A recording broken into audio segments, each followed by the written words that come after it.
안녕하십니까. 하이자산운용에서 투자 솔루션 팀을 맡고 있는 김현민 팀장입니다. 펀드 시장은 계속해서 진화하고 있습니다.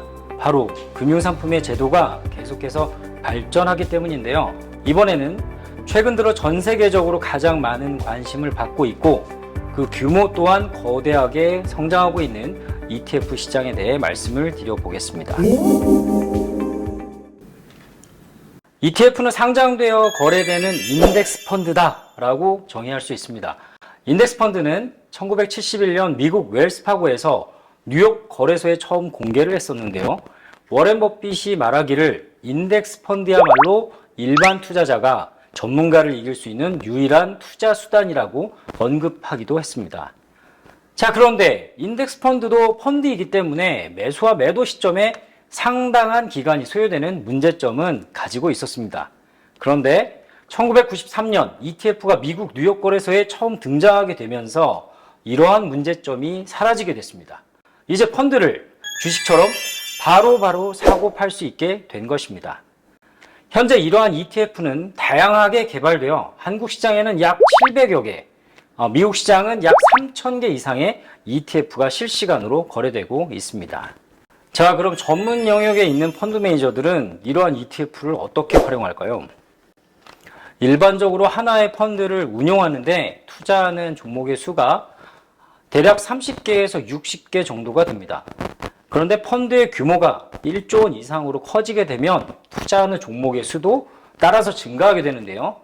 그런 경우 대략적으로 120개 정도의 종목을 담을 수 있게 됩니다.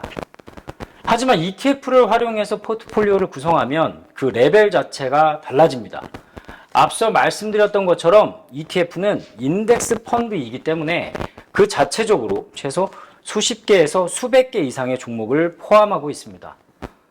이러한 ETF를 이용해서 새로운 포트폴리오를 구성하게 되면 실제 구성하는 종목의 수는 수천 개에서 많게는 1만 개를 넘어서기도 합니다. 바로 이러한 포트폴리오 전략을 ETF 매니지드 포트폴리오, 즉 EMP라고 부릅니다. 펀드 매니저가 EMP를 구성하면 해외의 포지션을 손쉽게 구성할 수 있다는 장점 이외에도 또 하나의 특징이 있는데요. 그건 ETF와 비슷하게 거래되는 리츠와 인프라에도 투자가 가능하기 때문입니다. 상장돼서 거래되는 부동산 리츠를 통해 우리는 전통적인 부동산에서부터 데이터 센터까지 다양한 투자를 실시간으로 할 수 있게 되었고요. 마찬가지로 상장돼서 거래되는 인프라 펀드를 통해 사회 기반 시설에 투자하는 영역까지도 손쉽게 포트폴리오에 담을 수 있게 되었습니다. 이번에 설명드릴 하이 글로벌 리얼 인컴 EMP 펀드는 이와 같이 상장돼서 거래되는 ETF와 부동산 리츠 그리고 인프라 펀드를 담아서 포트폴리오를 구성하였습니다. 대부분의 펀드들과 달리 위험자산의 포지션을 주식 대신 부동산 리츠와 인프라로 대신한 것이 이 펀드의 가장 큰 특징이라고 말씀드릴 수 있겠습니다. 상품의 설계 단계에서부터 주식처럼 매수 매도에 의한 양도 차익을 얻을 수 있으면서도 리얼한 세상의 배당도 기대할 수 있는 포트폴리오를 구성하기 위해 위험자산을 부동산 리츠와 인프라 관련 자산으로 한정하게 된 것입니다. 이와 함께 펀드의 운용 목표를 중위험 중수익 상품으로 가져가기 위해 미 국채 중심의 채권을 포트폴리오에 포함시켰습니다. 따라서 이 펀드는 공격적인 투자자의 포트폴리오를 보완할 수 있는 포지션으로 사용하실 수가 있겠고요. 연금저축과 퇴직연금 투자와 같이 시장의 변화에 대응할 필요가 있는 포트폴리오에 매우 적합한 상품이라고 보시면 되겠습니다. 시장에서 인플레에 대한 우려가 발생할 때 상대적으로 많은 관심을 받는 영역이 바로 부동산 리츠와 인프라 자산입니다. 일반인 분들도 주거용 부동산에 대한 경험은 있으시겠지만 부동산 개발 또는 물류센터와 같이 전문적인 영역에 대해서는 멀게만 느껴지실 것입니다. 펀드 매니저는 시장을 구성하는 여러 가지 요인들을 분석하고 투자 자산과의 상관관계를 고려해서 부동산 리츠 및 인프라에 대한 투자 비중을 최종적으로 결정하게 됩니다.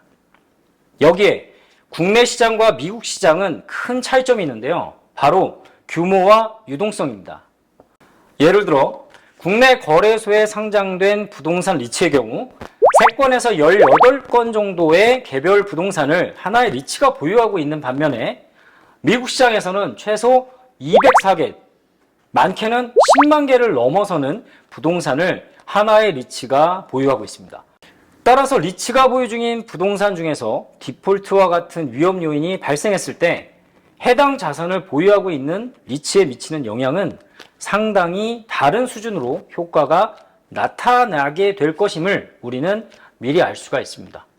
또한 시장에서 거래되는 금액의 차이도 매우 크기 때문에 유동성이 큰 리츠나 인프라는 우려되는 사건이 발생했을 때 쉽게 현금화가 가능하다는 측면에서 국내 시장과 큰 차이점을 보이게 됩니다. 하이 글로벌 리얼인컴 EMP 펀드에서 투자하는 부동산 리츠와 인프라는 대부분 미국이나 글로벌 시장의 영역입니다.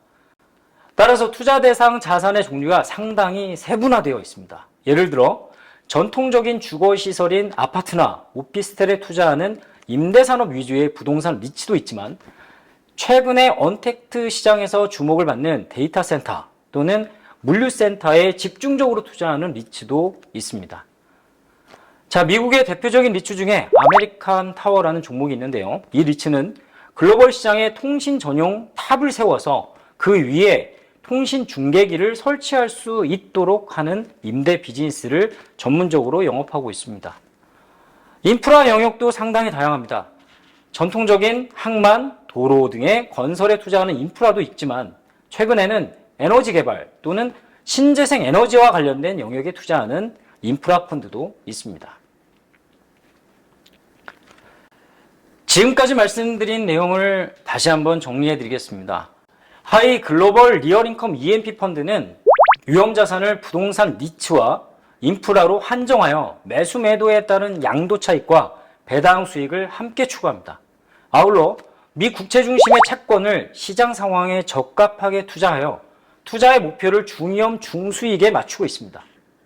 마지막으로 하이 자산 운용의 경기 상황 지표 모델을 통해서 현재 시장의 위험 수준을 객관적으로 평가하고 그 수준에 맞도록 부동산 리츠와 인프라 자산의 투자 비중을 최종적으로 결정하게 되어 있습니다.